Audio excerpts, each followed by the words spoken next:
recording of the video. Okay. So now we're going live on that. All right, Audacity check. Ready? Yep. Recording mics. Yep. Where am I at here? 38. Ready? 1, 2, 3. Record. 1, 2, 3, 4, 5. Gotcha. Ocho. Gotcha. Okay. 1, 2, 3, 4. Yep.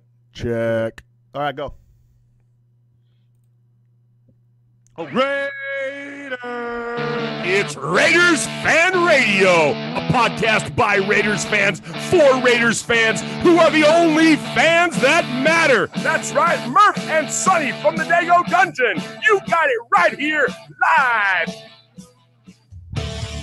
Touchdown! Kenny Stabler goes all the way. We miss you. We love you. And we'll see you in the Hall of Fame. When you have great coaches, then after you have great coaches, you get great players. You have a great organization, and you tell them one thing. Just win, baby.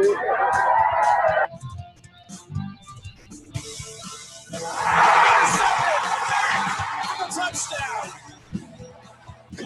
Roberts, he's got it. It's still on his feet. Roberts, full game. Raiders win.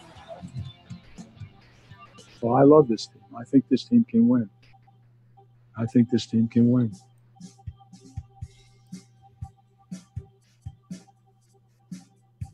I think so too, Mr. Davis, and we'll talk a lot about that and more on episode number 64 of Raiders Fan Radio. That's right, it's the George Bueller episode, who was a guard drafted in 1969, 98 starts, 125 games, pretty impressive resume, but not as impressive as my first co-host of the show. That is the one and only Murph. Murph, how are you? I'm doing fantastic, Sonny. Wait, and I'm what? so excited to be here. I'm joined by the one and only Uncle Mosh here in the Dago Dungeon South. Wait a second. That wasn't Murph. Who was that? Hey, what's going on, bro? We have a special guest in today in this show. It's me and Murph as always, but the man behind the commercials, the man behind the funny stories, the man behind, a lot of slaps in the back of me and Josh's head as we grew up. It's the one and only Uncle Mosh, a.k.a. Murph, a.k.a. buy a shirt out of my trunk of my car. Mosh, how are you? I'm doing really good, Sonny. It's funny, though, because you were there when I was selling the shirts, and it wasn't out of the trunk of my car, even though that's a lot catchier than telling people I own one of those scary white minivans. Yeah. Did you ever get that window tint back on there or what? I did. And that stuff you gave me to change my license plate really worked good, by the way. Hey, when you're playing Candyland in the panel van, you want to cut no corners. You know what I'm saying? Candy Crush. All right, so we got a jam-packed episode today for you. 3 people in the booth.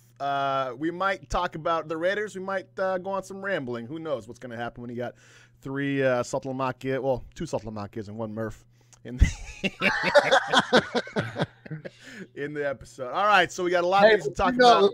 But we should probably throw out a disclaimer that, listen, we're going to challenge your fandom on this show, Raider Nation. Oh yeah, we're coming at you a little bit with some opinions. It's hard.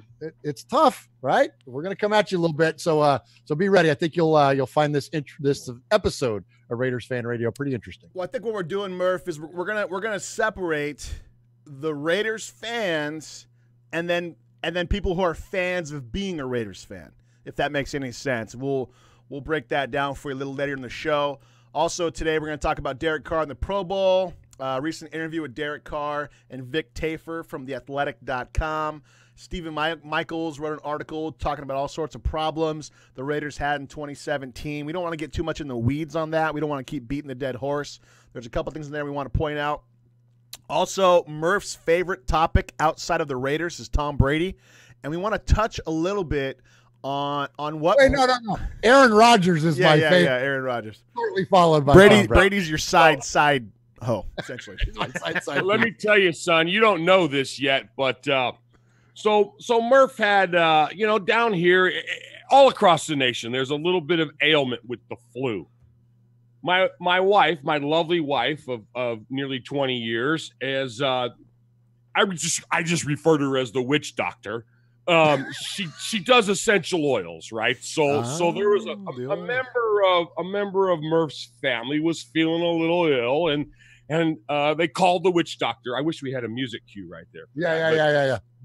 They call her up and they go, Aunt Kathy, come over, fix things in our house. And so my wife goes over and she brings her potions and she fixes things, and she comes back and I was doing something and I said, hey, hon, and I mentioned the name Tom Brady. And my wife, who absolutely hates football, and I mean, it's awful. She likes shows like on television, like Wives with Knives. Yeah.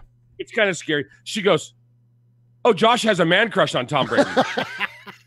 And I go, what? And she goes, Murph.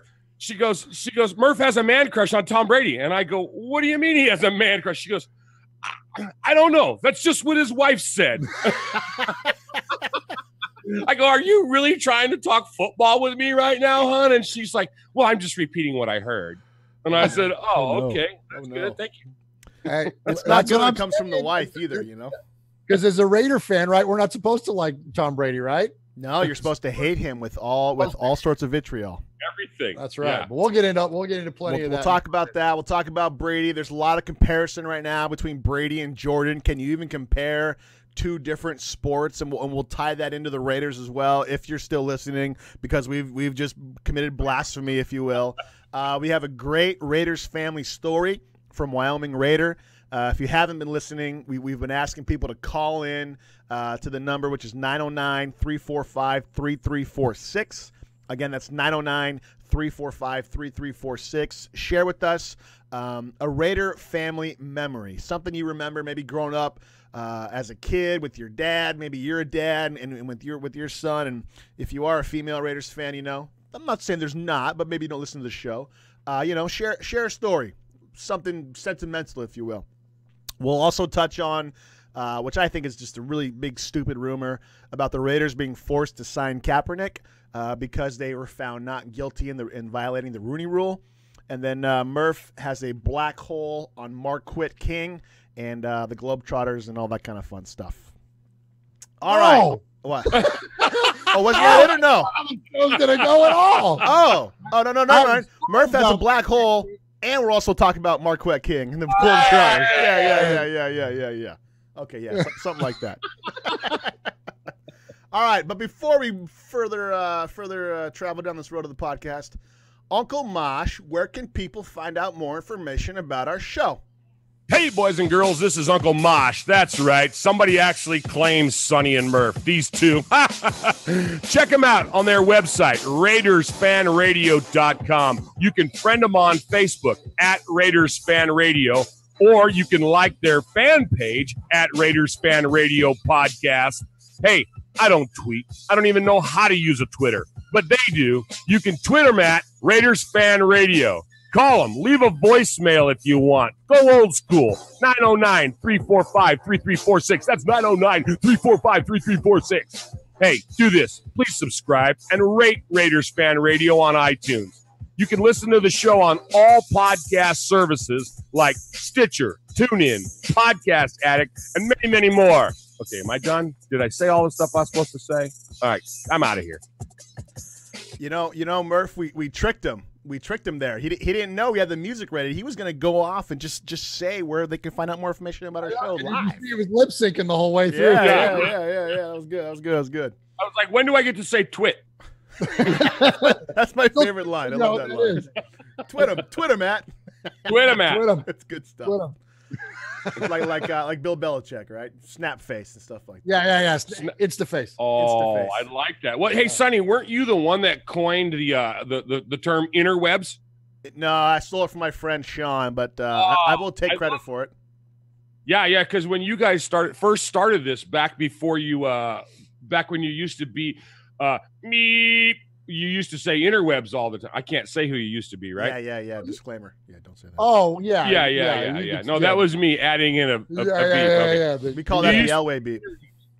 There you go. The fan cast that was a podcast. Yeah. Yeah. All right, first topic, Derek Carr back in the Pro Bowl. I believe this is his third year in a row at the Pro Bowl. He won the Skills Challenge. He's getting a lot of love from the likes of Antonio Brown, Tyreek Hill, Jarvis Landry, who's going to be a free agent, I believe, Murph. The fact that Carr is in the Pro Bowl is kind of it's an interesting thing because he didn't really have a good year. Your second man crush, Brady, was elected to go, but he obviously can't go. And now Carr's in the Pro Bowl. You know, in theory, Murph, you don't want your team to play in the Pro Bowl because what does that mean if they're playing in the Pro Bowl? That means that they're not in the playoffs and certainly haven't made a deep run, let alone a Super Bowl. Exactly. And so, you know, while it's a nice consolation prize, like, you know, Ricky Bobby says, if you're not first, you're last. And so, you know, it's not quite where we want to be. And then this season in particular, does it feel weird that Carr is even in there to begin with? And then I guess the follow-up question would be, is there another quarterback in the AFC who maybe was more deserving of it, or were we blinded to maybe a decent or good year that Carr had based on everything else that was going on with the Raiders? Yeah, so it felt funky that he got in because obviously with Tom being out, that it opened up a spot for Derek to move in. And I think the consensus is by Raider Nation and anybody else that's a football fan that he didn't have a good enough season to qualify or to justify anyways a Pro Bowl spot. And I think even he would tell you that in a moment of candor. But, you know, with the way that injuries are and with the way that the playoffs work, you have so many players that, excuse themselves or because of other commitments or injuries or whatever, that the Pro Bowl to this point, it's almost just becoming like, I want to say a popularity contest because it's always been that, but it's really not the best of the best. It's just the best of who's available.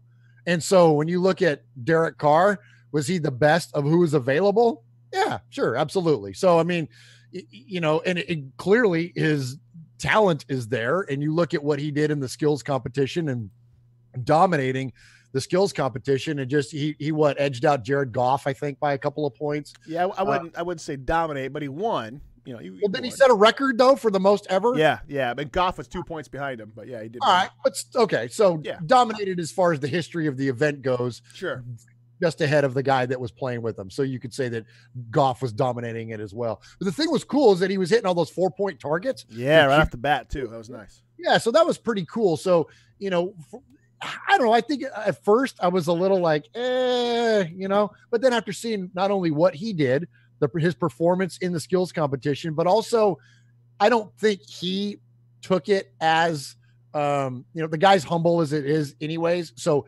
he's not like boastful by the idea that he's made the Pro Bowl. He's more like resolved in the idea that, okay, I'm in the Pro Bowl. I'm going to make the best of it. And so he's done a lot of these behind the scenes videos on Instagram and his social media and stuff. And it's been pretty cool. It's been pretty cool to follow. I didn't watch the skills competition as a whole, but I did watch his portion of it. And I've watched a lot of his social media stuff leading up to it. And so, hey man, he's our QB, and the man crush jokes aside, I mean, he's my and our guy, right? Like, so any chance that we could see Derek Carr get out there and be in the national spotlight, hey man, so be it. You're going to take it, right? You're obviously going to take it. No doubt.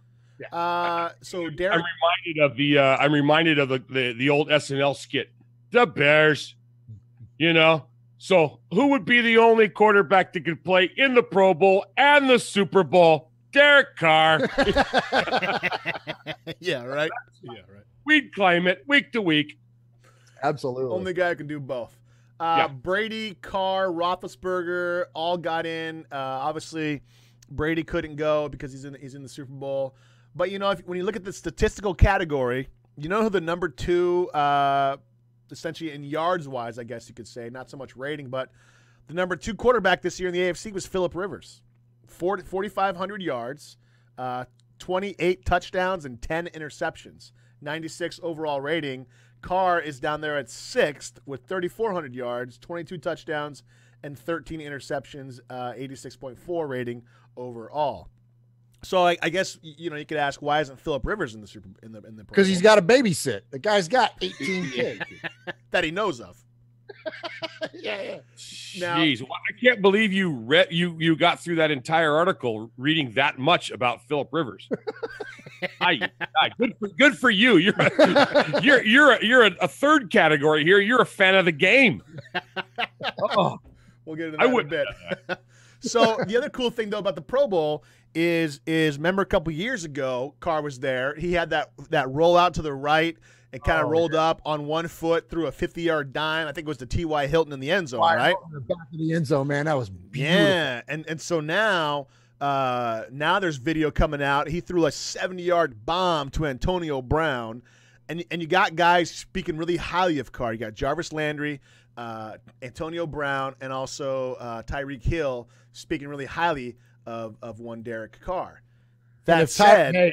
And how cool is if Jarvis Landry makes it out of free agency? Exactly. How nice would that be to have that guy to replace Michael Crabtree, right? Or maybe and Seth Roberts as well, Right? Yeah. And that could lead into a whole other discussion of, wide receivers, why it might be a Raiders need. I don't know if it's their biggest need at this point. It might be, 4th or 5th or something like that, but there's a lot of other holes there. But it's kind of cool that he's out there, again, hobnobbing. And maybe, if anything, this is helping restore some confidence in Derek Carr. Yes. So maybe that's the silver lining, right? Is that he had a bad year, struggled with injuries, struggled with consistency, struggled with, he dropped off a lot from compared to 2016. So maybe this is the confidence builder for Carr? Yeah, that was the big detraction for Carr this year is that, gosh, I can't tell you how many of our callers would say, oh, he's worried about being hurt again. He's worried about this, and he's worried. I get so sick of conspiracy theories, and you guys have talked about that ad nauseum on here about the stuff that people say. Oh, he's hurt and he's lost the locker room and he's lost the offensive line and blah blah blah. You know what?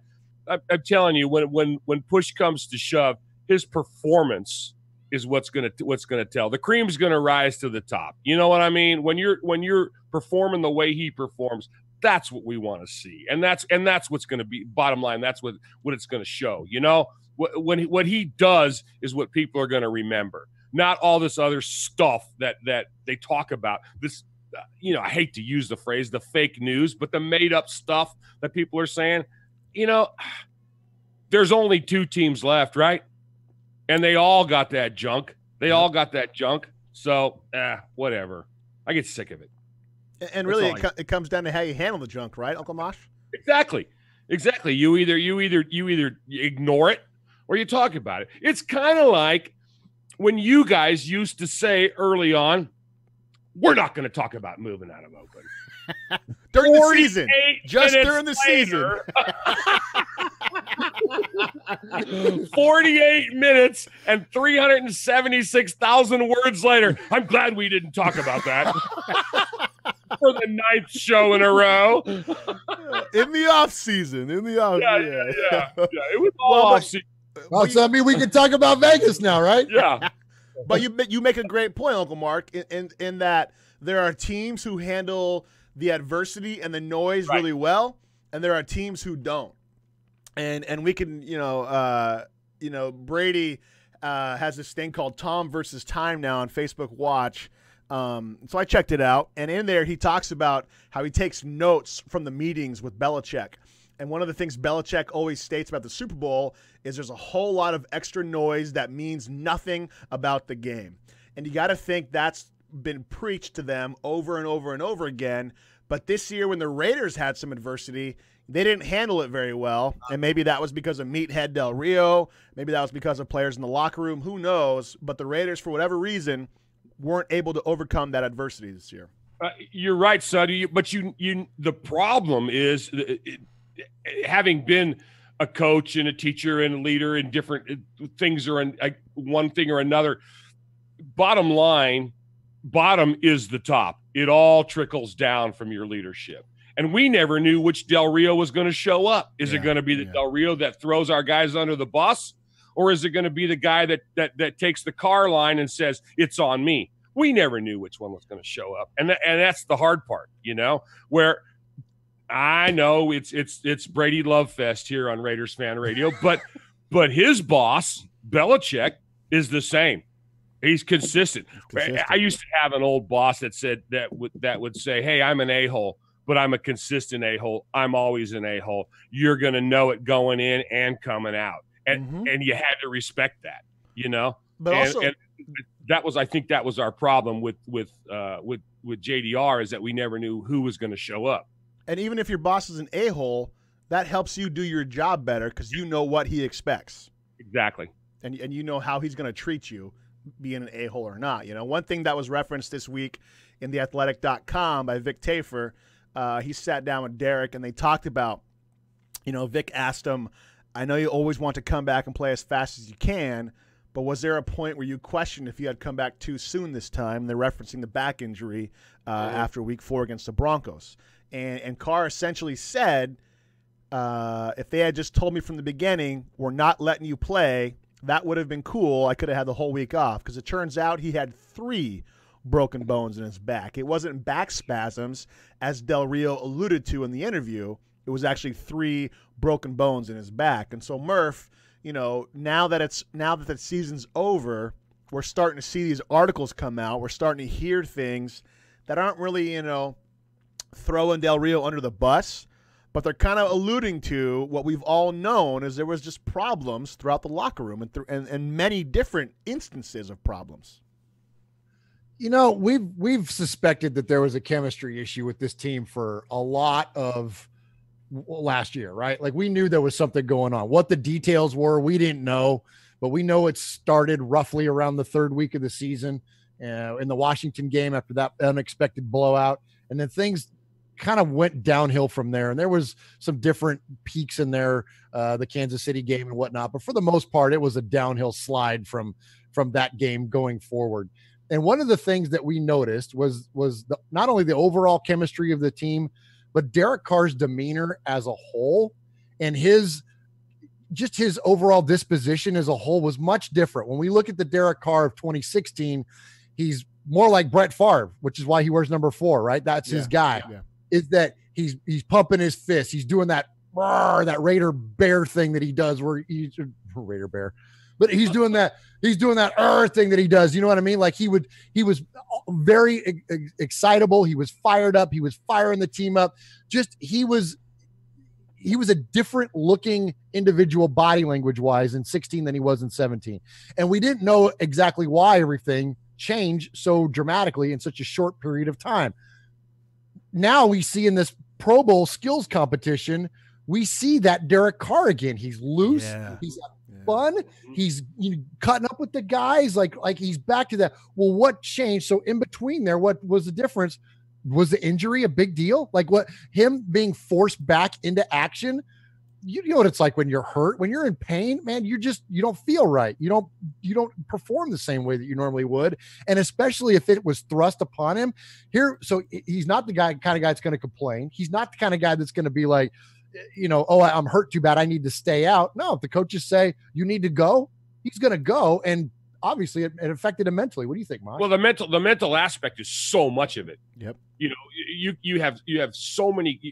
I mean, my gosh, we can look throughout the history of the NFL and see so many talented, amazing players that mentally weren't tough enough.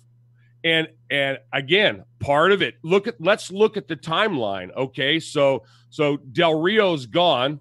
He knows who his next coach is going to be. And then all of a sudden, imagine the stress that's taken off of this guy, knowing who he's going to play for. He's going to be playing for Gruden. Mm-hmm. That's crazy, man. The opportunity that this guy's going to have next year, all of a sudden, when his mental ability to be sharp he's got this stuff taken off of him. He doesn't have that haunting 2017 season on his back anymore. He's only looking at the future. No wonder he excelled to the Carr that we thought we were going to see at the beginning of this year. Great point, Mosh. Because good leadership makes you comfortable in your position. Absolutely. If you don't have a good leader, you're on edge.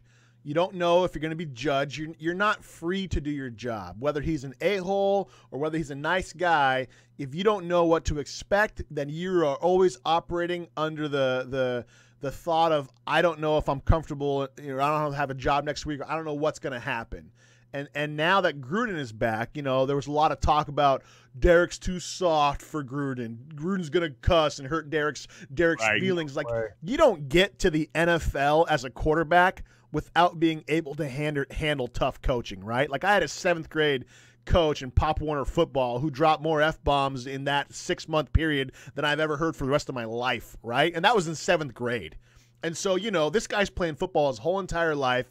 He's obviously heard it. He's been in college locker rooms, high school locker rooms, NFL. Like that's just a stupid argument to make that this guy doesn't want to be coached hard, right? And you can see the relaxed face of Derek now. Like he's more relaxed at the Pro Bowl. He's not on edge anymore. All of that's behind him. We're moving forward. And I think Uncle Mark made a great point is it starts from the top. If your leader is incompetent or if your leader is anything but a strong leader, then you don't feel comfortable. And again, you have to look to the Patriots for the pedigree of this.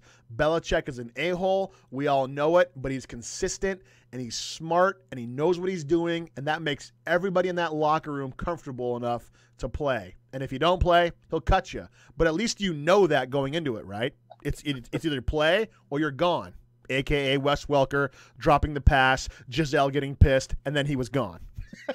Right? You got some juice when your wife can cut a guy from the team, right? Hey, and Sonny, and that's a great point too. And I think that not only is Carr responding to this, but already the reports are coming out from other players as well that they're embracing the energy and the intensity of John.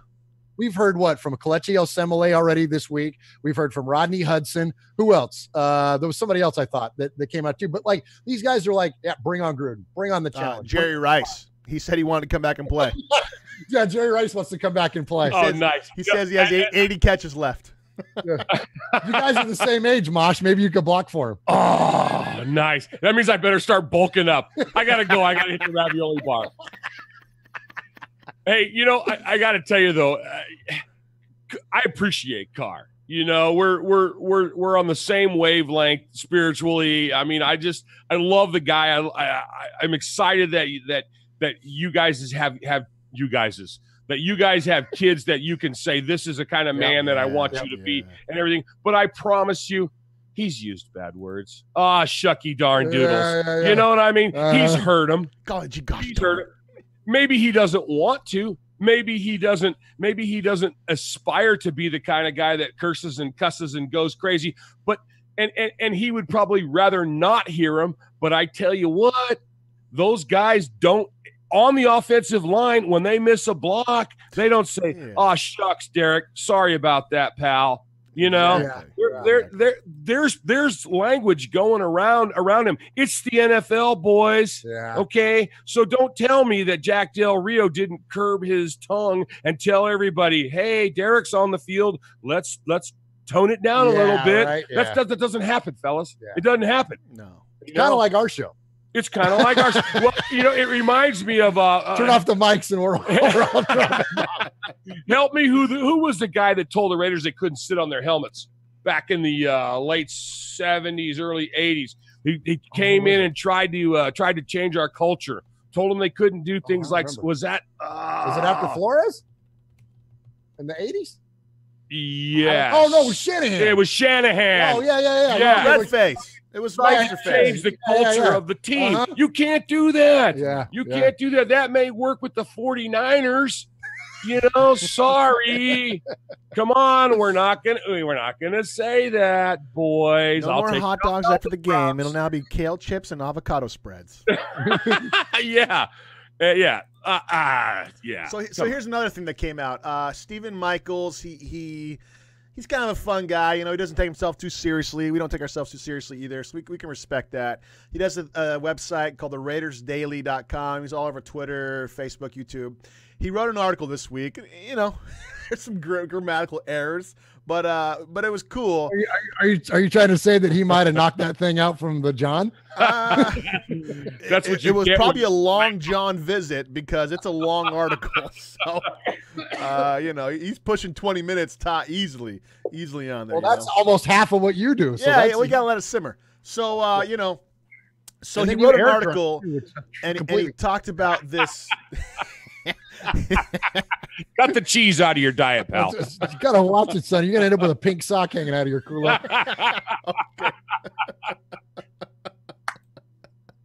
Hey, it's the only peace and quiet when you have a 2-year-old and a 4-year-old.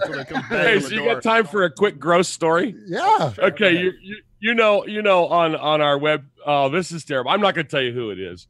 Okay. It's a relative of ours. Okay. So he's not like us, son. Okay, you know how we can. Like you and I were talking before the show when we were talking about our prep, and you said, I gotta go, Uncle Mark. I've already pooped twice. I gotta hit it again. And I'm like, man, I'm jealous, man. I've only gone 2.5 times. Two that made the toilet. Yeah. Let's focus in on that halftime for a second. I'm touching cotton right now. Okay, the turtle's out the shell. But the point is this. The point is this. So he was telling us, you remember this, Josh, right here in this room. He's telling us, I gotta go. I had to go really bad, and so I was in there straining, and man, I like blew a Hemi, And he's like, so what do I do? And so his lovely wife, who we know, and I'm not going to say who any of these people are, but his lovely wife said, you got to put one of them has been on the show. Yeah. Okay. We're not going to talk about it. Yeah, anyway, he goes, you got to put one of those panty pad liner things on it. What the hell? And he had blood. He had a hemorrhoid, and it was this is nasty, and it was a little bloody, and so he's and he didn't ask any of us guys. He asked his wife, and she's like, well, put like a little panty liner thing on it. And so he's like, okay. No. So she gave him one on the down low, and he put it on. And, well, little did he know when he pulled the tape off that there's a sticky side. And he put that on the Kulu. Yeah. Why? Why would you do that?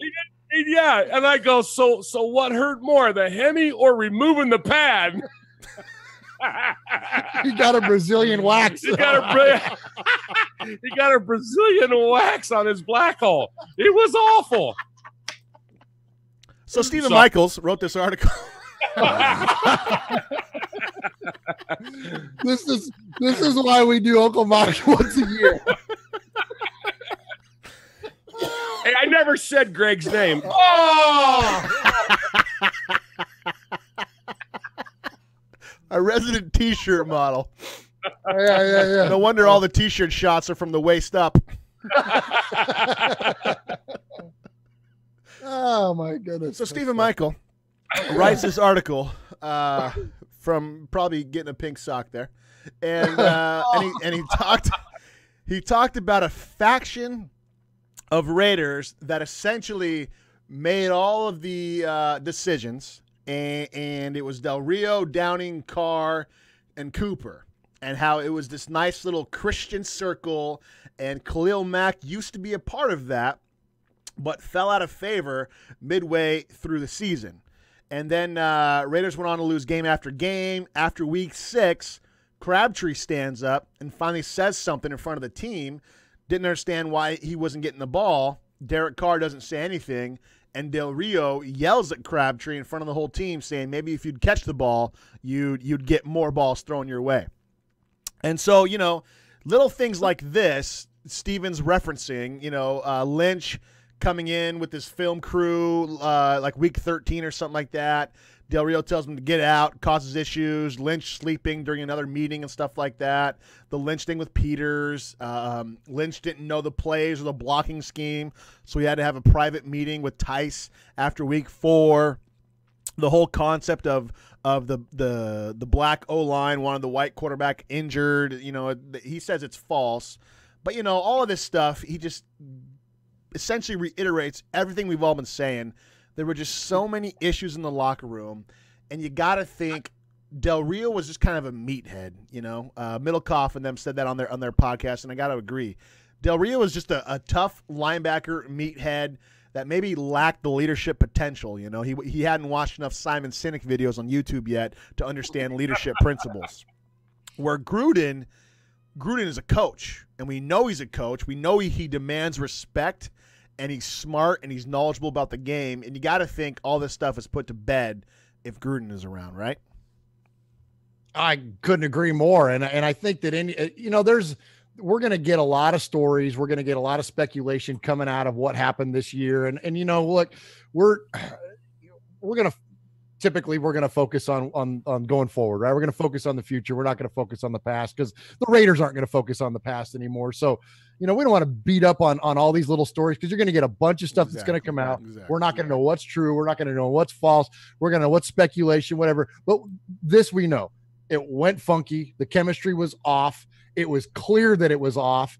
And what the exact reasons for it were, does it matter? I don't think so. But I think that what's key is that at this point going forward, that they do become unified and that Gruden is the guy to get them together, because you can't have Khalil Mack and Derek Carr separated at all. No. They're reportedly best friends, have showed everything that they're tight. And if there's any truth to there being division between those guys, that's bad, because those are your two leaders of this football team.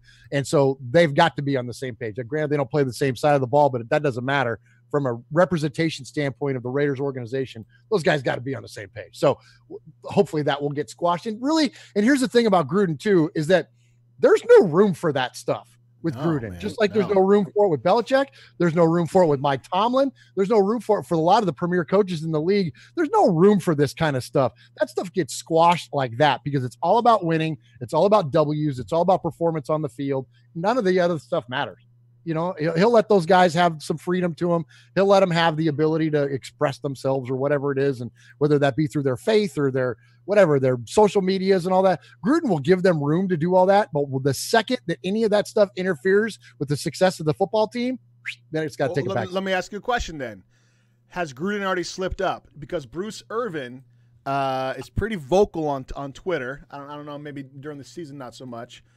But during this last couple games, he came out and said some stuff about the refs basically cheating, and calling the games for I think it was it was the video of the referee patting Brady on the chest after the game. Did you see that? Yeah. So Bruce Irvin tweets out, "That's the meet me in the locker room for the payment tip."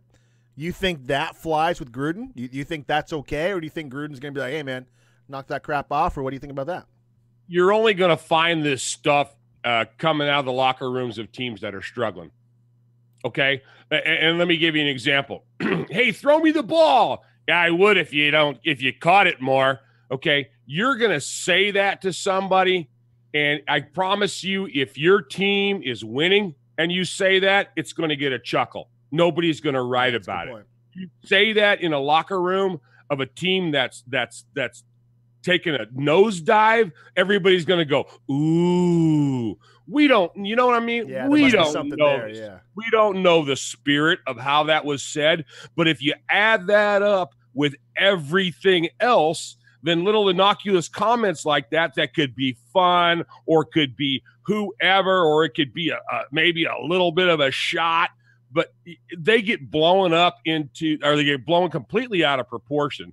So, I heard a real funny story this week on that same note that Mike Vrabel just got hired as the Tennessee Titans' new head coach, right? And so he's famous for obviously being a linebacker for the Patriots and catching touchdown passes from, guys, this is all Patriots talk on the show. Sure.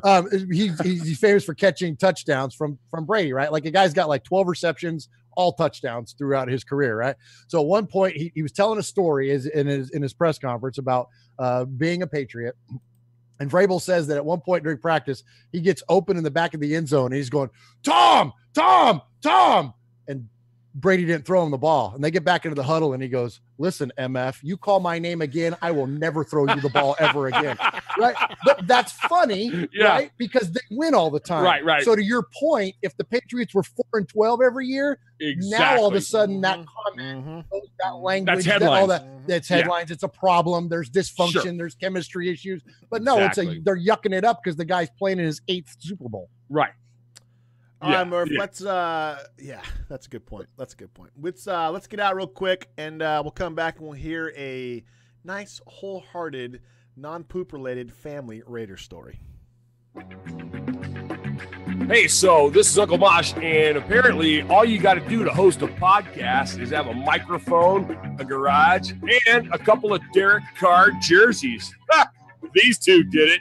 You're listening to Raiders Fan Radio with Sonny and Murph. Hey, I'm not in my garage anymore. And Uncle Mosh. I wore my Derek Carr jersey today just so we could play that song. Can we change that? Can we say just a spare bedroom? Oh yeah, you're in the spare room now. Yeah. Out of the garage. You're out of the garage, and we're in a man cave here in the Dago Dungeon South Studios. Man, we're like we're stepping our game up, man. We got almost two. We got 2 studios. We got bi-coastal studios, Sonny. Hey, we don't do bi. Not that there's anything wrong with that. Niners fan? All right. Okay. Yeah. I got my kaftan on. Play that one. All right, Murph. A couple weeks ago, we challenged our listeners to call in and give us a Raiders story. So during the season, we have people call on the show. We talk about the games. This season was kind of depressing. Every call we got. So we wanted to kind of bring some cheer, bring some light to the off season. And, Murph, Mosh, too, we got tons of Raiders fun stories from our family, from my dad, from Uncle Murph and stuff like that. And so a lot of fun stories in our family. And we want to kind of provide those to you guys as well, because we know you guys have fun stories too. So this week, Murph, I think we got a call in, and I'll let you go ahead and set that up. Okay. Sonny, Murph, Wyoming Raider here again. Funny dad story for you. So my youngest guy, Leah, he was probably about 3 or 4 at the time. So this is 3 or 4 years, about 3 years ago. Anyway, first game of preseason's coming up. I look at him and says, all right, dude, you ready for some football? He goes, yeah. I said, all right, go get your Raider gear. So he goes and he gets his little Raider hat and his little Raider shirt on. He comes out and he sits on the couch, and we're sitting there. Are you ready? Oh, yeah, we're ready. All right, good deal. Mind you, it's the first preseason game. The Raiders come out of the tunnel, and little man jumps up out of the couch, grabs his hat, throws it across the room, and goes, God damn it. He thought that's how you watch Raider football. Poor kid hadn't seen a winning season his entire life. So, anyway, I always thought that was kind of funny. One of my personal favorites. You guys keep up the good work.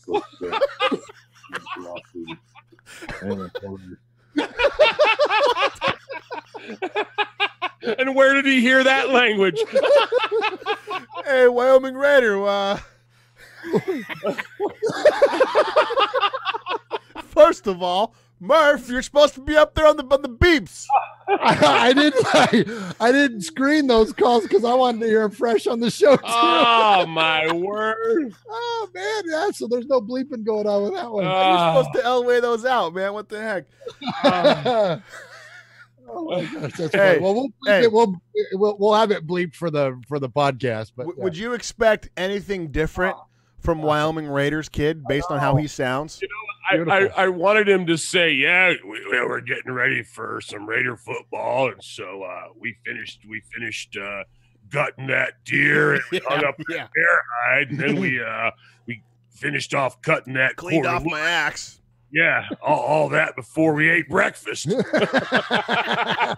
about 5:30 at that point, and yeah. Sun was coming up in an hour. We had to go tend the cows, and then we were ready. But but great call. Oh, go ahead, Murph. I love that story because it reminds me of a story. I was watching a baseball game with my son, A's game, like a regular season A's game. Like it just happened to be on ESPN. It wasn't anything major going on. The A's haven't had a major game in a long time, Murph. Yeah. This was a long time ago. Long time ago. This was in the 70s. But no, this is, I don't know, however long ago. My son is 14, so he was like 4 or 5 years old. He was little. And we're sitting on the couch, and we're watching the game. And A's had a chance to come back and win it at the end. So they're up the bottom of the ninth. Like, there's a couple guys on base, 2 outs, right? And I forget who was at bat or whatever. But the point of the story is the batter hits a pop fly, goes to center field. Center fielder reaches up there, catches it, game over. And my little guy over here goes, "Ah, shit." And I go, "What?" I go, "What'd you just say?" And he goes, "Shit." I go, "Well, spell that." And he goes, S-H-E-T. Shit. I go, Okay. I go, "Buddy," I go, "you can't say that." And he goes, "Oh, I'm sorry." And I go, "Where did you hear that?" And he goes, "Mom." I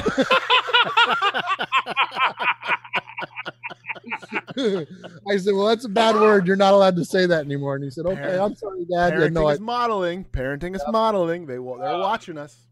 Yep. Murph just broke his Lent, by the way. He's trying to give up cussing for 40 days. I know. And, Well, I said S-H-E-T. So yeah. That's okay. That's okay. Ship with the T, right? And I was referencing a story.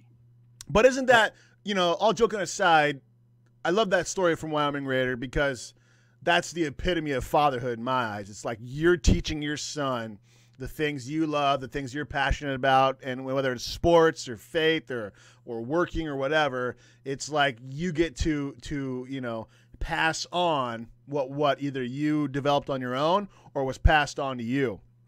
And one of the coolest things that I've been able to do now with my boys is they're 2 and 4 is teach them about the Raiders, tell them stories about my dad. I got a picture in my office of me, Kenny Stabler, and my dad. And my 4-year-old knows who each one of them are and stuff like that, And so I got Grandma's blanket right behind me on my wall, which was my dad's forever that she made for him and stuff. And so it's cool to pass down those traditions to your own kids and to sit down with your son to watch a football game, whether it's preseason or not. That's just a cool thing for that's a cool dad moment. You know what I'm saying? And so I'm happy that he was able to share that story, man. It's just that's where it's at. Yeah, that was a good one. That was definitely a good one. And keep them coming. Call us at 909-345-3346. You can call that 24/7, 365. Leave us your family stories. We've already gotten, as this is, I believe, the second one we featured, and we've gotten quite a few coming in. So keep them coming because we want to at least feature one a week. Yeah, we're only doing one a week, right? Yeah, we're just gonna do one a week, and so, but keep them coming in. So even if you don't hear yours right away, it's because we want to kind of space them out and be able to enjoy these stories instead of just playing a whole bunch. Exactly. We want to be able to just kind of play one, focus in on it, talk about it, and then we'll feature the next one next week. So keep them coming. It's been great stuff so far. All right, and let us know if we need to keep our thumb on the beat button too. Yeah. Let us know if you're gonna drop any GDs on us. Yeah. All right, coming back, we'll distinguish the difference between a Raiders fan and a fan of being a Raiders fan. You're listening to Raiders Fan Radio. You're listening to Raiders Fan Radio with Sonny and Murph, a podcast by Raiders fans for Raiders fans.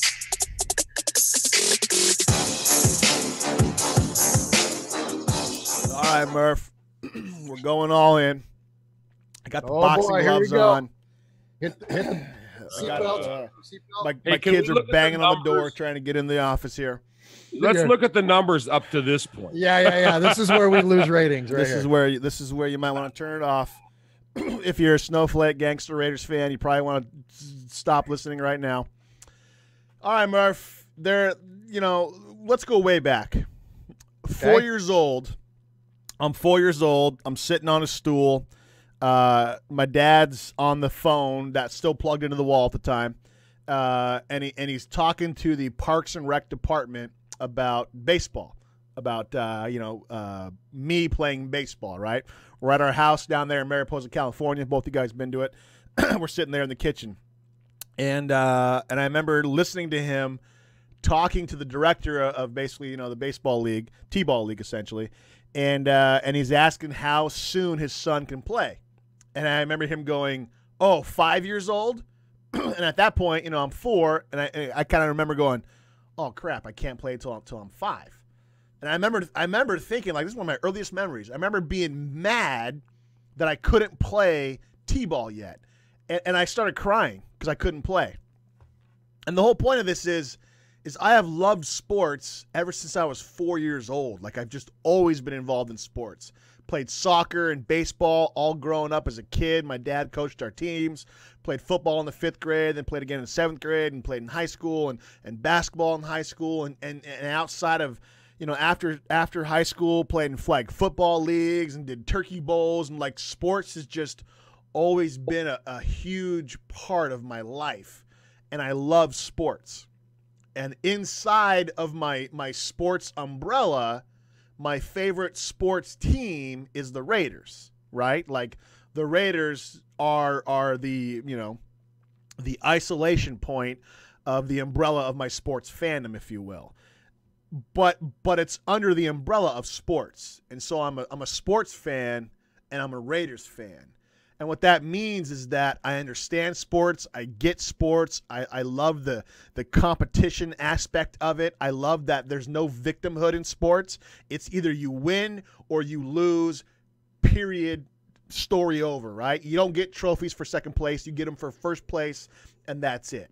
And so I love what sports does. And what that communicates to me, when you apply the lessons in sports in the real world, it's everything's a competition, essentially. Your job, when you're driving down the road, make sure you're playing defense and stuff from the other idiots on the road. Like, everything is like, you need to be trying hard. You need to be competing in life, competing to give your kids the best life possible, competing to give your wife the best life possible, competing to give yourself the best life possible. So sports is all about competition and bettering yourself. And essentially just that, right? And so my sports fandom rests on the Raiders. That said, I still appreciate things in sports. I wasn't necessarily a Chicago Bulls fan growing up, but man, how could you not love what Jordan did, right? Like, you had to just appreciate who Jordan was. I watched every finals game when I was a kid, not because I was a Jordan fan. I was in love with Chris Mullin, Tim Hardaway, and Shrewdness Marshallonis and stuff like that from the Warriors, those old school Warriors teams. But I still appreciated what Jordan did. Now what's happening, and as a Raiders fan, this is blasphemy to say, how can you not appreciate what Brady is doing? And I think here's why. If you're a fan of sports and you're a fan of the Raiders, you might be able to understand this better because you can appreciate from the sports perspective, we're probably not going to see this ever happen again. For a 17-year run, for what Brady and Belichick have done to be consistently at the top of the league, that's pretty stinking impressive. Right? No team in the history of the NFL, the great Niners teams of the 80s, the Cowboys in the 90s, even the Raiders and Steelers in the 70s, the Packers in the 60s, nobody has touched a 17-year window of success like the Patriots have done, and nobody from the quarterback position has shown up more in big games than Tom Brady has. And so from a sports perspective, I love it. And this Super Bowl, I'm wanting Brady to win because I want to see history made. As a fan of sports, I want to see the Patriots do this. I want to see Brady do it so that way I can tell my kid, and my kid can, watch it with me. We got to watch history being made, essentially, right? But Murph, you can't do that as a Raiders fan, right? You're not supposed to like the Patriots because of what happened 17 years ago in the Tuck Rule game, right? Because, quote unquote, that made the Patriots a rival of the Raiders. And there's just so much stupid thinking along with that, right? And so you have what I think is you have fans of the Raiders because they like sports, they like football, and the Raiders are their team. And then you have this other section of people that are just fans of being a Raiders fan. And what that means is, like, they're fans of the tough image that the Raiders put off. They're fans of the gangster image that the Raiders put off. They're fans of the commitment to excellence concept. They're fans of the, pride and poise and all that. They're fans of the mystique of the Raiders, but they're not actually Raiders fans. They're the type that can name maybe Derek Carr, but couldn't name you anybody else on the team. They're the fans that says, oh, the Raiders still playing this year? what was their record? They don't know the record. They don't know the history. All they know is the imagery that the Raiders put off. And those are the people that often say, well, F the Patriots and F Brady, and if the Raiders aren't playing in the postseason, then I'm not watching and stuff. Like, they're not really sports fans.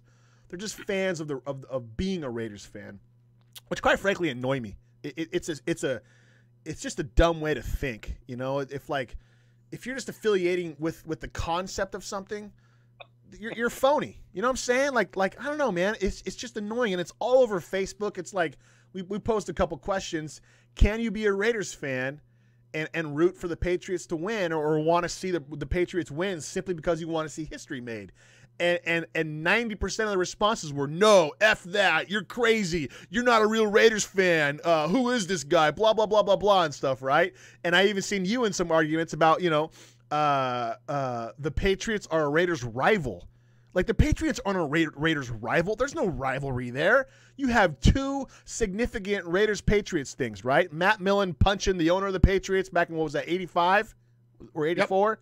And then you have the Tuck rule. Outside of that, the Raiders and Patriots have no history whatsoever, but you have a bunch of butthurt, wannabe Raiders fans from 2001 who've never let that go. The Raiders' rivals are the Broncos, the Chiefs, and the Chargers. Then you can add on the Steelers and maybe the Niners, and that's really it.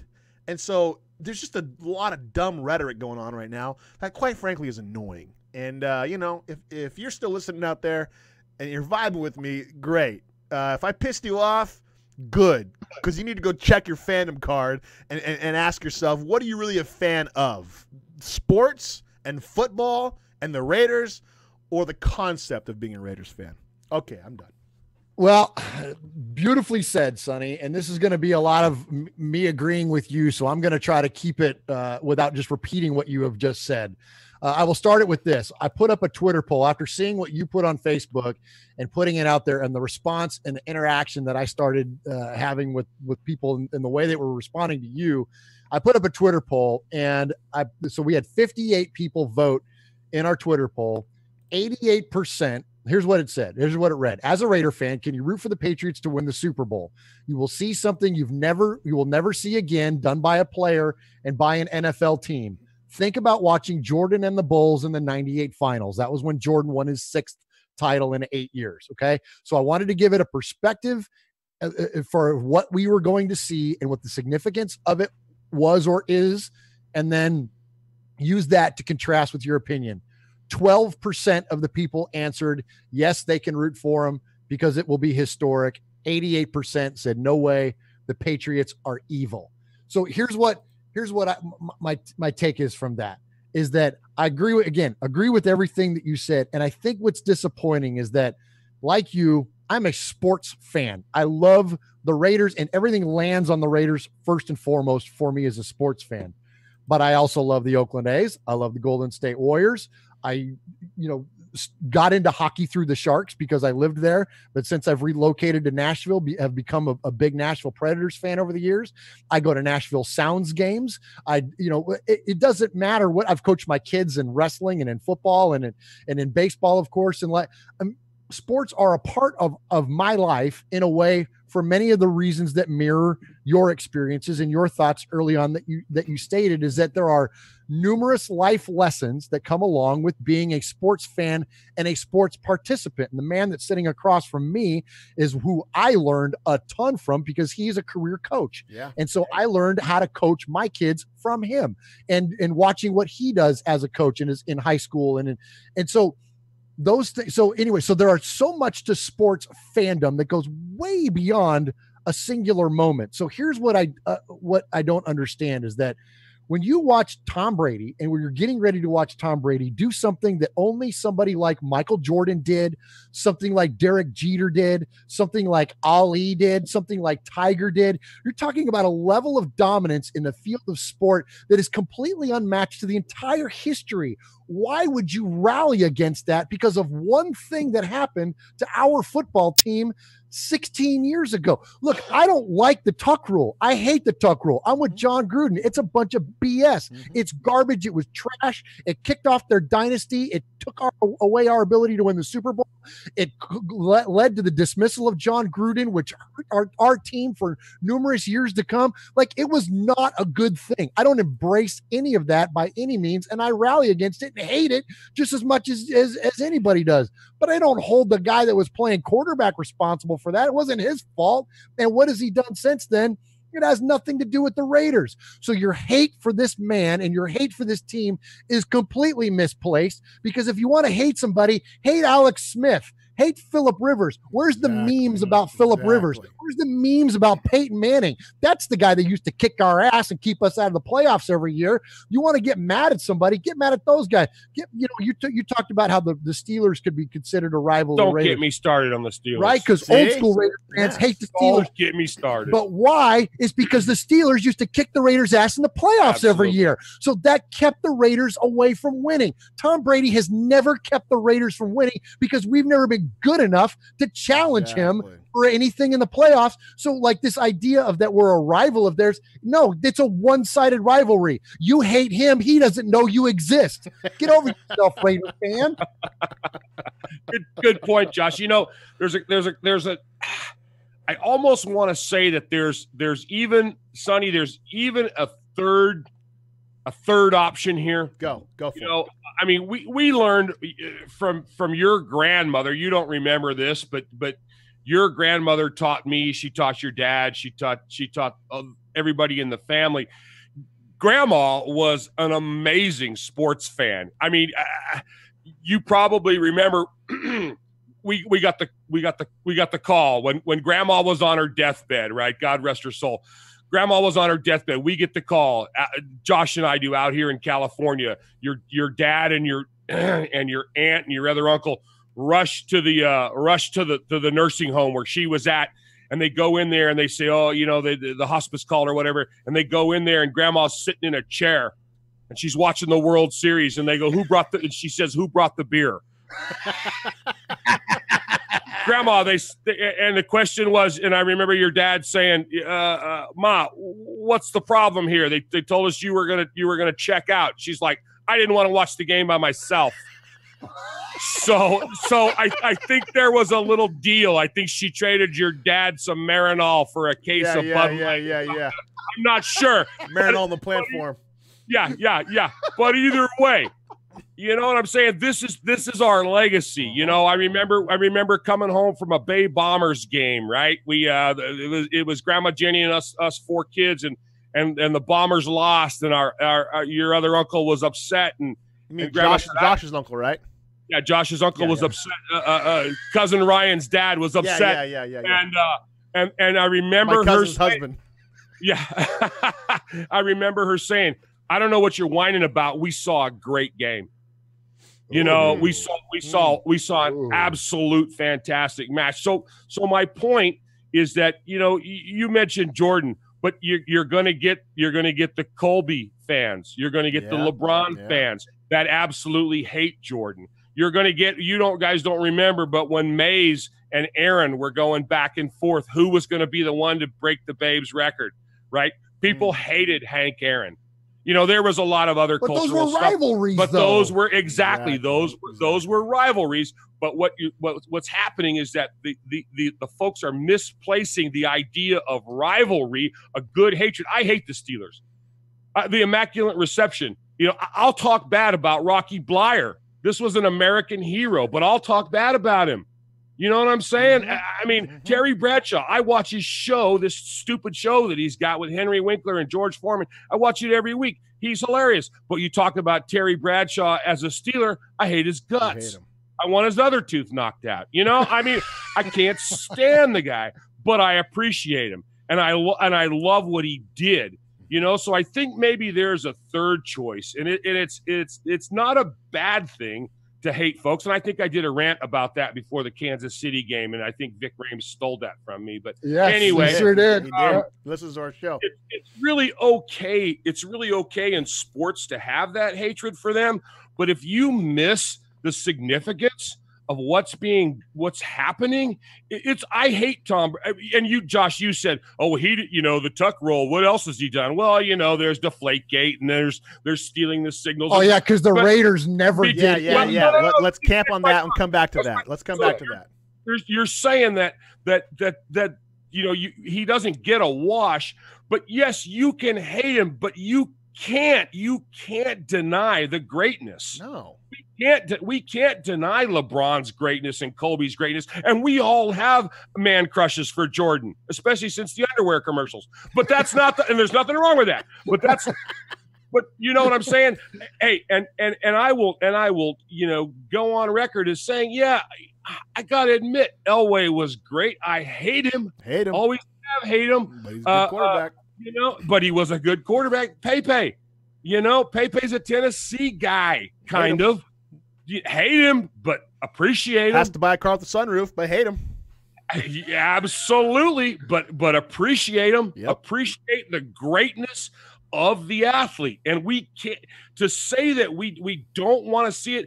When we were sitting at the Titans, when the three of us and the redheaded cousin were sitting at the Titans game, and I leaned over to him when we were watching Marshawn, and I said, do you realize how awesome this is? For us to be able to see this guy play, this is freaking amazing, And I look back and I can picture myself in the outfield of Candlestick Park as an 8-year-old boy, 50 years ago, watching Mays warm up. I seen Willie Mays play. I seen Juan Marichal play. I seen Marshawn. I seen Marshawn Lynch run. That's one of those things. We are going to next week. You and I are going to sit here and watch the Super Bowl and say we saw that game. Yes, that's freaking crazy, man. Yes, and we can hate Tom Brady for that. We don't. We love him, but even if we did, to say that we were there for that. Yes. Whether you were a Foreman or a Frazier or an Ali fan, whether you were a Hagler or a Hearns, you saw that fight. That's awesome stuff. That's the true sports. Why did we get Mayweather and McGregor this year? You want to watch it? You want to be there. And this is where sports fandom, this is where the fanatic aspect comes in, right? Yep. Because we could easily check SportsCenter the next day and find out what happened and read all the stats and be okay, right? It's like, oh, okay, I know who won. I can talk about it at the water cooler. But no, we want to be there live. I hate DVRing things. I want to watch it live, right? And so you want to be in the moment, riding that emotion and watching it live. My dad used to say, sports is the greatest drama, right? Murph has an uncle who likes to watch soap operas, right? Well, my dad said sports are his soap opera, right? Because it's drama, right? And I've said numerous times before on the show, when he passed away, God rest his soul, him and Grandma are drinking a beer watching sports games in heaven, right? When I cleaned out his stuff, he had newspaper clippings from the 70s, right? In his briefcase.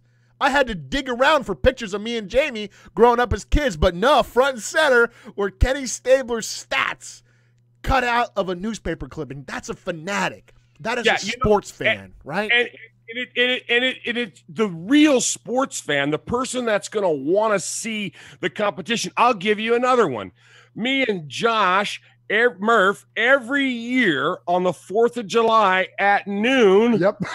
I'm not lying, son. We call each other because the one guy you missed when you were talking about was Joey Jaws Chestnut. Greatest ever. Oh, yeah. Is it a sport? I don't know. It's freaking cool. But it doesn't matter because I'm a coach. I'm going to want to watch a competition, whether it's freaking full contact tiddlywinks or it's hot dog eating. Exactly. And California. This is a hometown guy, baby. And I want Joey Chestnut to break all. What has he got? 8 in a row? He has a lot. Better than Kobayashi, that's for sure. Greatest, and Kobayashi sucks. And it's okay to hate Kobayashi because it's a rivalry. It's a rivalry, exactly. Yeah. And Murph, I think that's to me. If you come out and you call the Patriots and Raiders a rivalry, I'm done with you. Exactly. If you say that, that tells me everything I need to know about your understanding of sports. That's okay. it. But Sonny, the difference is, and you'll agree with me on this when you hear that. The difference is this: everybody's a rival to the Raiders. Well, that's true. You know what Yes I mean? and no. And I get the us against the world concept. Right, but not in the purest sense of the word. Yeah. But when it all comes down to it, everybody's our rival. It is us against everybody, kind of that, and that's part of our mystique. And that's what I'm saying that other people love about the Raiders. It's like, but is that bad? Isn't there a place for them? Isn't there an outer ring for those people? Isn't that part of it? I mean, we can't all be. There's different levels to our fandom. You and Josh read a whole lot more on the internet than I do because I live so we far know how out. to read. Well, and exactly. And if it's not read to me by my cell phone, and I got to have a kid work it, then I can't do it. But seriously, there are levels, and there's a place for them. It's just not in the. It's not in the inner circle. I think what I don't understand is it's to me it's the misplaced hatred. It's the focus. Is that you're right? Is everybody a rival of the Raiders? Sure, absolutely. You could draw so many different lines to so many different teams, including the Eagles. Right, like any team that's participated in the Super Bowl recently. I remember when the Seahawks were in the middle of their window. Well, heck, I remember when they division. We used to hate them as much as we hate I them. remember you two having issues about Marshawn coming, or maybe it was Sonny having issues about.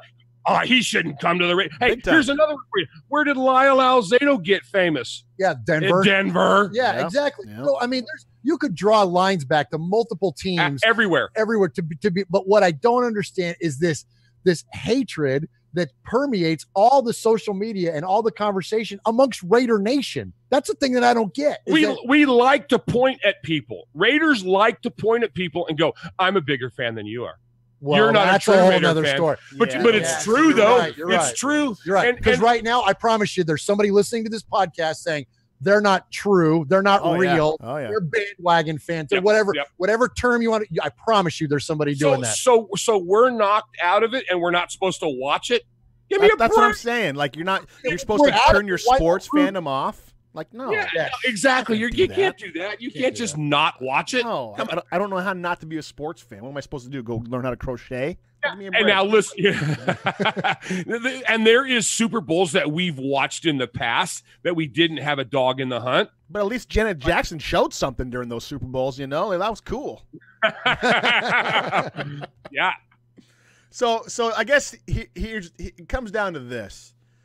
As a sports fan, you appreciate the story. You love the story. And the story for this is now Brady's quest to not only be maybe the all-time greatest quarterback, but they're comparing him to Jordan. They're comparing him to Jordan-type levels of what he's done. Yep. And I guess if you can't appreciate that, then maybe you're right, Uncle Mark. There's levels.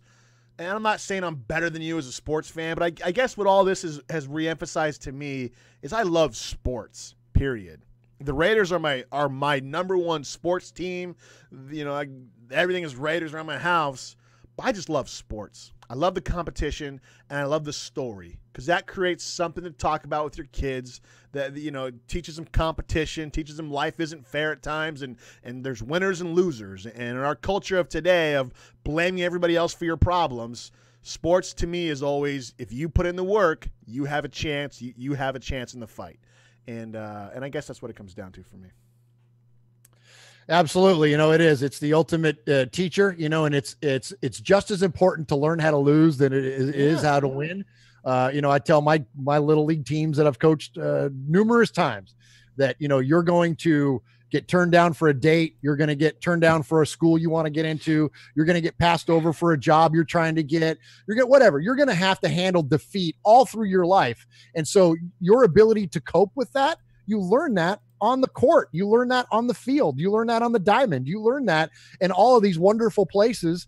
And so that ability to absorb sport and what its significance is, you can't just turn it off. And to be able to appreciate the sport, you got to be able to appreciate what these accomplishments are, because look, Tom is, like you said, Tom is approaching, and I'm going to shut up after this. This will be my last point on it. Tom is approaching uncharted territory. I've for the longest time, can't stand him, even though he was a Raider for a little while. For the longest time, felt Jerry Rice was the greatest football player that ever lived. When you look at what he did and the athleticism that he did it with, more so than Jim Brown, more so than Otto Graham, more so than any of the other players that are considered greatest of all time. I mean, all time, like all the way back to the infancy of the sport. Okay, taking in Jim Thorpe and you name it. Okay, Jerry Rice to me was the greatest because of what he accomplished, the level that he accomplished it at, his peer group, and how he was clearly the most dominant at his position based on other people that played during his same time. Like, and again, the athleticism that he did it. I've always felt that way. And now with Tom, if Tom gets number 8, not only do I think it's number 6, or he's going to be number 8, if he gets number 6, not only is he in the discussion, he might be the favorite for his greatest NFL athlete. And when you're the greatest NFL athlete, now you are in the same conversation with the greatest NBA player, which is Jordan, the greatest boxer, which is Ali, the greatest golfer, which is either Tiger or Jack, depending on who you talk to, in the conversation with Derek Jeter. Like, he's up there with the conversations of the greatest of the greatest. That is a sports fan conversation. Yes. That's not a Raider fan conversation. That transcends the Raiders. That transcends the Raiders. It's beyond that, because now we're talking about sports as a whole and what that represents. And then here's another annoying thing. And again, this shows me that you don't know what you're talking about. The Patriots are cheaters, therefore I hate them. Like, are you so stupid? Like, I'm a Raiders fan. The Patriots are cheaters. They're stupid. Like, have you not been paying attention for the last 50 years of what the Raiders have done, right? The Raiders were known for being the most cheatingest team in the history, right? How about the sign that used to hang up in the locker room that said, rule number 1, cheating is encouraged. Rule number 2, see rule number 1. Exactly what I'm saying, right? You know, you got Phil Villapiano talking about the Raiders with the bandages in the 70s, right? They would just put all these big bandages on and put metal rods in there and stuff, you know? It's like the Raiders created cheating in the NFL. And for you to sit here on your high freaking, like, it doesn't make no sense, right? Like, you love this gangstery mystique about the Raiders, and then you're going to get on the high horse about the Patriots cheating? Like, that's just stupid. That's a stupid, stupid statement to say. It's politics. It's politics. Think about. I mean, we can go back to a zillion different. And I'm not talking the weird stuff. I'm not talking the sexual immorality or that kind of stuff. But I'm talking about politicians. I'm talking about business people. I'm talking about people that get caught, and then the folks that come along and say, well, you know, everybody does it. It was accessible, or I mean, it was acceptable, or it was this, or it was that. You know.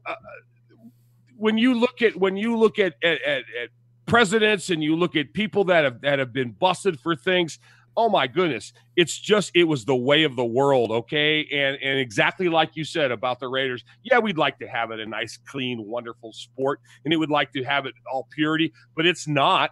It's not. Bottom line is it's business. Absolutely. And you know what else too to that theme is that there's John Madden famously in one of his interviews was talking about how the Raiders used to get accused of all the different types of cheating, right? Riding on the football, watering down the grass, you know, to where the field would stay more wet and the turf was more loose. It would slow all the players down, and like all the different things that you hear, all the stories about.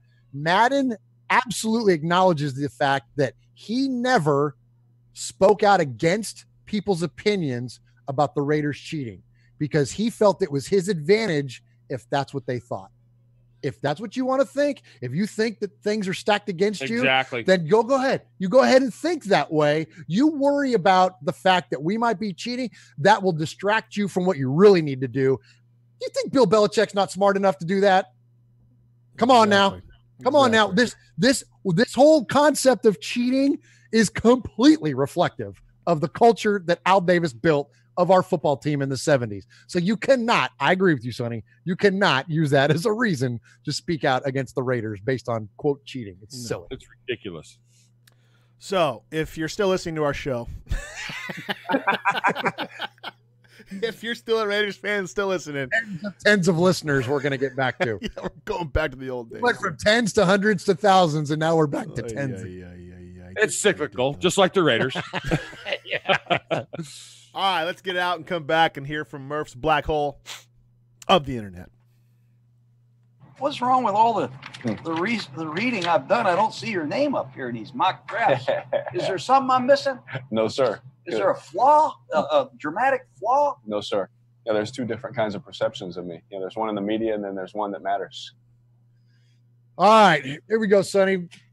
On to Murph's black hole of the internet this week. We're going to skip the Marquette story because we're starting to run short on time. So we'll just go straight into the black hole. And so every week, Sonny, we feature a story, right? Something that gets my attention throughout the course of the week. And then, you find yourself going down the different rabbit holes, right? Into the black hole of the internet as we're looking for the facts. One fact leads to another. And so this week, originally we scheduled our show to be broadcast on January 22nd, 2018, which is the 24th year anniversary of the Raiders' triumphant Super Bowl win when they were the Los Angeles Raiders, the famous Black Sunday game. And so that's what leads us to this. As soon as I can find it. Where's the dang thing at? Oh, there it is. I'm going to have to cut that part out. Murph's black hole of the internet. A journey that begins where everything ends. So, sometimes when you talk about terms of a black hole, there's not an end, right? Like it's infinite. So I started down one path and it led me to another, and then it really wasn't a conclusion point, but there's some fun facts along the way. So we're going to talk about a guy this week. We're going to start off with a guy that was thinking about the game. And in this game, there's a lot of characters. And there's also a lot of hidden characters in the NFL, and especially with the Raiders. And we're going to talk about a guy named Derek. All right. So everybody legitimately loved being around this guy. They loved being around Derek. All reports say he was the greatest guy to have a beer with. He was just a fun guy to hang around with, and a fun guy to share time with. Well, Derek spent his entire career with the Raiders. He was a third-round pick in 1978, and the guy played all 9 seasons as a Raider. He played multiple positions. He played running back. He played fullback. He played tight end, and he was a special teams captain for most of those times. After his playing career, he went on to 22 years as a scout for the partially with the Seattle Seahawks. And sadly, we just lost him last year. He had a diagnosis of ALS, and he was prematurely taken from us and passed away at 60 years old last year. But so who is this guy, Derek? Well, I'm talking about Derek Jensen, who was the captain of the Raiders special teams during that game, that Black Sunday game, January 22nd, 1984. And the reason it was significant is that still, Sonny and Uncle Mosh, to this day, that is the most points scored by an AFC team in the Super Bowl. And it started off because of Derek Jensen. Hayes goes up after it. Hayes has it blocked.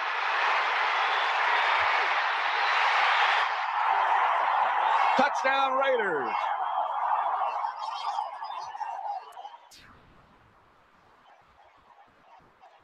I believe it was number 31, Derek Jensen, who did the blocking. It must have been. And we talk about offense, defense, and all the matchups and the great players. And then this whole thing could be boiled down to special teams. It started that way. And that was Derek Jensen who blocked that punt. It looked like he came inside, and he was right in Jeff Hayes' face. So there it is. Derek Jensen kicks off the scoring for the Raiders, 38-9 throttling of the Washington Redskins as he comes in, blocks the punt, and then recovers it in the end zone. So I thought, okay, that's cool. It's fun. Really cool story. Do something on Derek. And then I'm like, well, wait a minute. Now here we go. Like, so how many other times have special teams scored in Super Bowls, right? Well, there's a lot of kick returns, but as far as a block kick in the end zone, like there's only one other one that I could think of. Well, there's actually two. So the first one ever, I was hoping that Derek was going to be the first guy, but he's not. Somebody, Blair, I think was the guy's name, was a linebacker for the Minnesota Vikings. When they lost to the Steelers in Super Bowl IX, the 6 points that came for the Minnesota Vikings was a blocked punt, recovered in the end zone for a touchdown, and then they missed the extra point. Go Vikings, right? So, so they scored 6 points in that game, and it was off that block punt. So he wasn't the first one to do it, but I thought, okay, well, maybe he's the last. But then I'm like, oh, no, he's not. He's not the last, because the last time a kick was blocked in the Super Bowl for a touchdown, Mosh, I know you know this because you're shaking your head. Sonny, do you know who it was? Sorry, no, I don't. Okay. It was us. It was Johnson & Johnson in our Super Bowl against the Tampa Bay Buccaneers. And that is blocked, and that's exactly what the Raiders need, if anything, to get back in the game. And it's taken into the end zone by Eric Johnson for a touchdown. Well, we talked about momentum changers, and somewhere you have to come up with a momentum changer, and it usually comes on a special teams play. It could come on a return. It could come on a block. This one here, it comes on a block. What's number 51? You're going to see him right here. He's the guy. He gets his right hand up. Johnson gets his right hand up, knocks it over, doesn't catch the ball, but they get it and have a convoy going into the end zone. Well, the Bucs have their Johnson & Johnson, and so do the Raiders. Tim Johnson to Eric Johnson. So that made the score 15-34, and they were preceded by Jensen. So between Jensen, Johnson, and Johnson, we blocked 2 kicks for 14 points in the Super Bowl. And that concludes our Black Hole of the Internet. Nice job, Murph. Nice job, Murph. Special teams hasn't been a strong suit of the Raiders, Murph. No. Right? Maybe we've had some good punters here and there and a couple good kickers, but as far as anything extracurricular activities on the special teams, what do you think's changed, Murph? How come back then we had a presence in special teams, especially in Super Bowls, to now?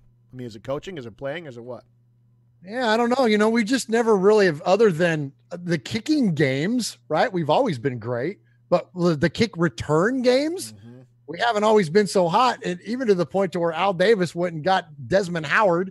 So when he won the Super Bowl, won the Super Bowl MVP against the Patriots when he was a Packer, and he went and brought him over to try to give a jolt to that special teams game, and it wasn't there. So I don't know why we don't have a lot of electric explosive plays on that. But as far as the returns go, special teams wise, which is what you typically associate, right? When you think of, Hester and all those different great players throughout the years, you think of special teams play, you think of those returns, but the Raiders have been the opposite. They've been in the actual kicking portion of the game or the blocks. I remember we just had one against San Diego just a few years ago, wasn't it?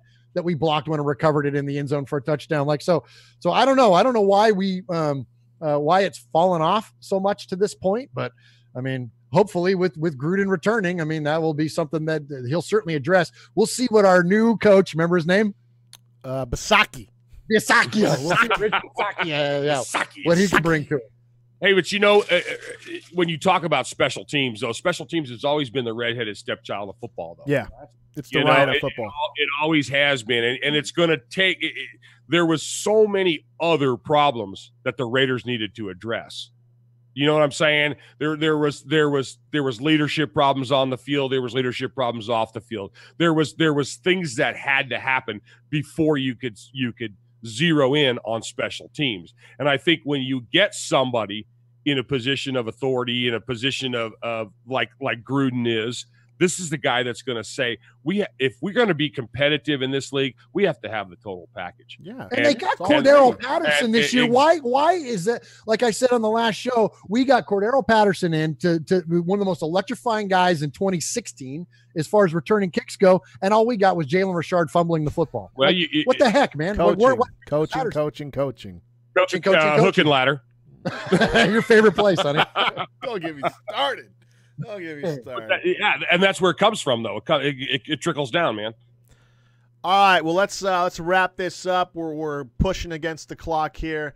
Uncle Mosh, appreciate you coming into the show. Is this going to be a routine thing or what? Good job. It was my pleasure. I look forward. I'm waving at the camera, but I'm not on. There we go. There you go. It was my pleasure. I appreciate you guys having me. I like doing this with y'all, and it was a lot of fun. I'll have to make sure that I come back in about another year. You know, you give us a lot more hair cred when you come on the show, you know? Yeah, I know. Yeah. Well, you know, I am the hairiest one in the family as far as from the eyebrows up. Yeah. Eyebrows up. Eyebrows down. Me and Josh Beachy, hands down. You guys, you guys got me on the back sweats and stuff. Yeah. But yeah. We got, as Al Bundy famously once said, shaggy shoulders. There you go. Yeah. Anyway, so I appreciate all you guys tuning into the show. This is Raiders Fan Radio. You can find us at RaidersFanRadio.com, all over Facebook, Twitter, Instagram, and YouTube. The podcast is available on all of the podcast directories, Libsyn, iTunes, Podcast Addict, Stitcher. Murph, shout out to Philippines. Was that right, or where'd we rank this last week? Yeah, we were the 80th ranked podcast in the Philippines. Nice. We're assuming that's because of our servicemen and women overseas. Absolutely. Serving. And so we assume that's where the listens come from. So thank you to you all, what you do and putting your lives on the line to protecting our freedoms. And so we appreciate what you do out there. And yeah, so we've registered so far. We've registered in the United States once upon a time, the Philippines now. And then what was the other one? Was Denmark. it Denmark? And this is registering on the iTunes top 200 list or something like that for podcast downloads. So we're international. Loving it. And Wyoming. And Wyoming. I'm sure a lot of people listening to this show are going to say the exact same words that Wyoming Raiders kid said. I know. What are these idiots doing? Anyway, so check it out. Keep listening. Love the listenership. Love the interaction on Facebook. Most of the interaction on Facebook. Go watch the Super Bowl. Go enjoy Tom Brady. Go enjoy it. It's okay. We're still a Raiders fan. It's not a prove it contest. It's okay to appreciate sports, no matter who's playing it, and to give respect. You can hate the guy, but still respect the guy. It's okay. So we're going to start doing the show on the weekends. Saturday recording. Probably have the show up Saturday night, early Sunday morning. It is now the summertime season, and we're going to regain our title of the most Mode 2 podcast. Is that right, Murph?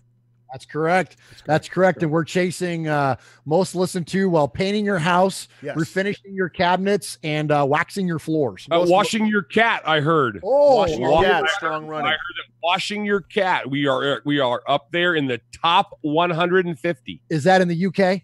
Yes. Okay. Yeah, yes. UK only. Until they eat all their cats. All right. And until the next episode, it's Raider Nation, wherever, forever.